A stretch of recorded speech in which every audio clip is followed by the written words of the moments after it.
Привет! Мне писали в комментариях о том, что нужно завязывать с соединением на косой шуруп, на гвозди, и пора пробовать настоящие столярные соединения.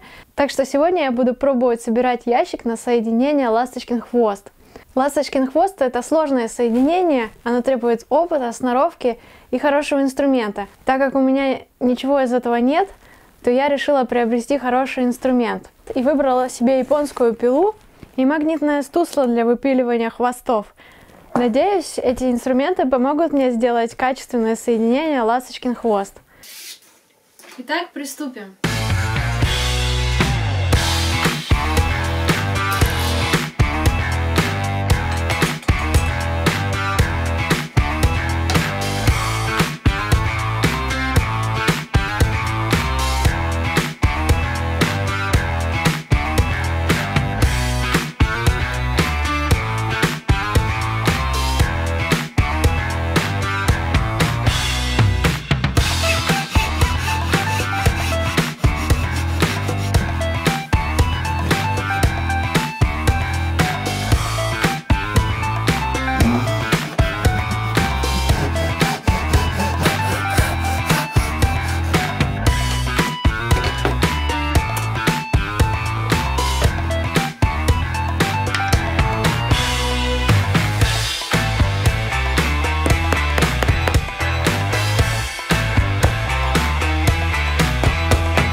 Вообще-то мне нравится больше так.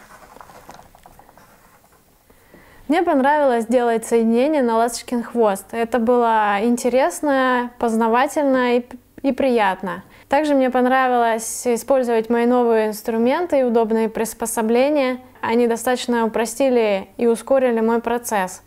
Но, несмотря на это все, я делала это почти целый день. Но это стоит того, если нужно сделать крепкое соединение. Кроме того, соединение ласточкин хвост, оно красивое.